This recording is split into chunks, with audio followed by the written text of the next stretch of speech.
Okay, hello everyone. तो आज हम बात करेंगे वर्टिब्रल कॉलम के बारे में। और वर्टिब्रल कॉलम आप लोगों को याद रखना है, बहुत इंपॉर्टेंट रोल प्ले करता है हम ह्यूमंस के लिए, क्योंकि आए दिन आप सुनते होंगे सर्वाइकल से रिलेटेड प्रॉब्लम्स हो रही हैं या लंबर से रिलेटेड कोई प्रॉब्लम है, तो इसके कर्वेचर के बारे में भी हम बेहतर तरीके से कोशिश करेंगे, चर्चा करेंगे। सो सबसे पहली चीज़, अभी स्केलेटल सिस्टम चल रहा है, तो उसमें आप लोगों को वर्टिब्रल कॉलम्स की बोन्स के बारे में पता होना चाहिए। अब इसके बारे में तो पहले हम बोन टाइप के बारे में बात करें, तो ये जो बोन होती है यानी कि वर्टिब्रल कॉलम की बोन जो होती है, अब आपको इसके शेप से पता चल रहा होगा, यानी कि जो ईच वर्टिब्रेस हैं वो इरेगुलर इन शेप हैं, अनियमित आकार होता है इनका, सबसे पहली बात, और इसको याद रखना है। दूसरी बात, जब वर्टिब्रल कॉलम को हम पोस्टीरियरली देखते हैं, जैसे कि अब आप देख रहे हैं एक व्यक्ति है, ये जो इनका पोस्टीरियर व्यू है वो हमारे सामने है, तो जब इसको देखेंगे तो किसी भी प्रकार का कर्वेचर विजिबल नहीं हो रहा है, यानी कि जो एक कर्व होता है वो प्रॉपर विजिबल नहीं होता है। सो इस चीज़ को याद रखना है, यानी कि पोस्टीरियरली अगर हम देखें तो ये एक सीधी लाइन आपको दिखती है, बट अगर हमें किसी पेशेंट का या किसी व्यक्ति का या नॉर्मली पढ़ाई के लिए कर्वेचर को पता करना है, तो किसी भी मानव शरीर को यानी कि ह्यूमन को हमेशा क्या करना है, साइड स्टैंड करना है। आफ्टर दैट क्या होगा, वो कर्वेचर विजिबल होगा। जैसे कि अब आप यहाँ पे देख सकते हैं एक व्यक्ति है, वो क्या कर रहा है, या तो राइट साइड या तो लेफ्ट साइड में क्या है, घुमा हुआ है, और आप लेटरली उसको विजिबल कर रहे हैं। ठीक है, सो ये क्या होंगी, ये जितनी वर्टिब्रल कॉलम्स हैं ये बेहतर तरीके से विजिबल होती हैं। अब इनकी नंबरिंग के बारे में बात करते हैं। सो आई थिंक आप लोगों को रेड कलर में सर्वाइकल देखने को मिल रहा होगा, तो सर्वाइकल यानी कि इसको C1 से लेके C7 तक रिप्रेजेंट किया जाता है। तो अगर इन शॉर्ट आपको कहीं देखने को मिले कि C2 C3 है या C4 C5 है, तो आप लोगों को तुरंत समझना है कि यानी कि ये किससे रिलेटेड है, सर्वाइकल से। ओके, सो सर्वाइकल उसकी काउंटिंग कितनी होती है, तो इसमें 7 वर्टिब्रेस होती हैं। अब इसमें याद रखना है जो सबसे ऊपर होती है, जो C1 होती है और C2 होती है, उसको एटलस और एक्सिस के नाम से जानते हैं। ठीक, ओके। आफ्टर दैट आता है थोरेसिक वर्टिब्रे। अब थोरेसिक यानी कि T12 तक इसकी संख्या होती है। C7 था, अब T12 है, यानी कि अगर हम काउंटिंग करें T1 T2 T3 T4, तो ये कितनी तक जाएगा, 12 तक। और आप लोगों को कल मैंने आई थिंक थोरेसिक केज के बारे में बताया होगा, सो उससे आपको समझना है कि इसी रीज़न से क्या होता है, हमारे आगे तक एक वक्षीय पिंजड़े का निर्माण होता है, यानी कि थोरेसिक केज का निर्माण होता है। ओके, और थोरेसिक केज यानी कि ये जो पर्पल कलर में, ब्लू कलर में आपको विजिबल हो रहा है। आफ्टर दैट बात करते हैं लंबर के बारे में। लंबर आई थिंक आप लोगों ने बहुत कॉमनली सुना होगा, लंबर से रिलेटेड पेशेंट्स को बहुत सारी प्रॉब्लम्स भी होती हैं, डिफॉर्मिटीज़ भी देखने को मिलती है। सो आपको बोन के बारे में सबसे पहले पता होना बहुत ज़रूरी है। सो यहाँ पे आप देख सकते हैं लंबर येलो इन कलर आपको विजिबल हो रहा होगा, जो काउंटिंग में 5 होता है। और आफ्टर दैट आता है सैक्रम। वैसे तो संख्या इसकी 5 मेंशन्ड है, बट आपको याद रखना है ये फ्यूज़ हो जाता है और फिर 1 बचता है। एंड लास्ट बात करते हैं सबसे नीचे जो आपको एक बोन विजिबल हो रही है, इसको कहते हैं कॉकेक्स। ठीक है, जो पर्पल कलर या फिर पिंक कलर में आपको दिख रहा होगा। सो कॉकेक्स बोन यानी कि जिसको टेल बोन के नाम से भी आप लोगों ने आई थिंक कभी ना कभी सुना होगा, तो इसको टेल बोन के नाम से भी जाना जाता है। और टेल बोन में भी बहुत सारी ऐसी इंजरीज होती हैं जो आगे चल के एक सीवियर रूप ले सकती हैं, जैसे कि उसमें से मैं छोटी सी कंडीशन बताती हूँ, कॉकेक्डेनिया।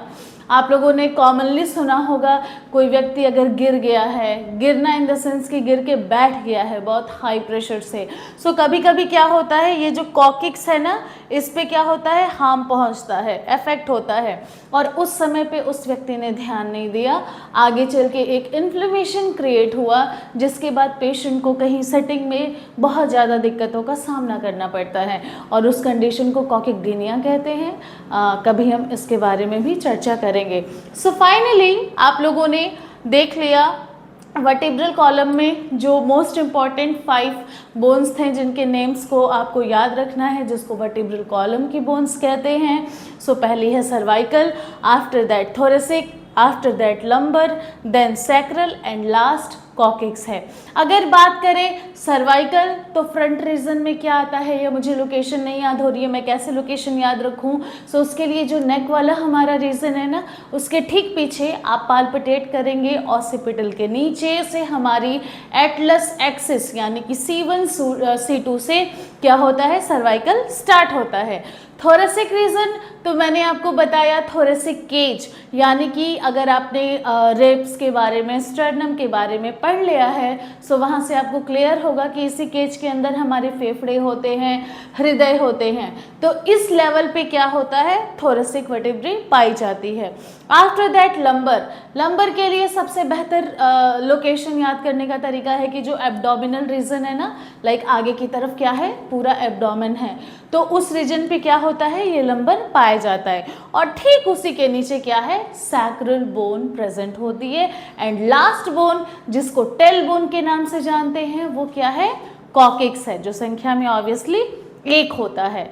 इंटरवर्टिब्रल डिस्क, इसके बारे में अब हम थोड़ी बात करते हैं। सो आप लोगों ने देखा जो cervical, thoracic, lumbar, sacral, coccyx होता है, उन्हें लाइक एक वर्टिब्रे और दूसरी वर्टिब्रे, इन दोनों वर्टिब्रेज के बीच में एक डिस्क होता है, लाइक क्वेश्चन नुमा शेप होता है, उसी को कहते हैं इंटरवर्टिब्रल डिस्क। ओके, जैसे कि मैं छोटा सा एग्जांपल देती हूँ, घर में हमारे सोफास होते हैं, उस पर एक कुशन बिछता है, जिससे क्या होता है, जो भी सेटिंग कर रहा है बेहतर तरीके से एक प्रॉपर सरफेस मिलती है। उसी प्रकार यहाँ पे वर्टिब्रेस को भी बेहतर सरफेस के लिए यहाँ पे एक कुशन की आवश्यकता होती है, जिसको इंटरवर्टिब्रल डिस्क के नाम से जाना जाता है।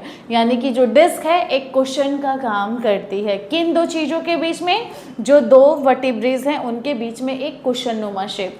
ओके, सो अब इनके बारे में थोड़ा सा आपको जानना है। सो सबसे पहली बात, इंटरवर्टिब्रल डिस्क होता क्या है, इंट्रोडक्शन समझते हैं। सो कहाँ होता है, तो वर्टिब्रल डिस्क जो होती हैं उनके बीच में पाई जाती है, यानी हर दो वर्टिब्रे के बीच में क्या होगी, ये पाई जाएगी, ये डिस्क पाई जाती है। बट क्या ध्यान रखना है, जो एटलस और एक्सिस बोन होती है, यानी कि वर्टिब्री होती है, जो C1 और C2 सबसे पहली है, वो क्या होती है, वहाँ पे ये इंटरवर्टिब्रल डिस्क नहीं पाई जाती।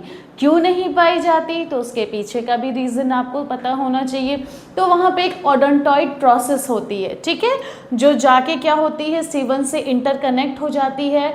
सो अब आप समझ सकते हैं कि वहाँ पे डिस्क के लिए कोई जगह ही नहीं है, सो वहाँ पे डिस्क उपस्थित नहीं होती है।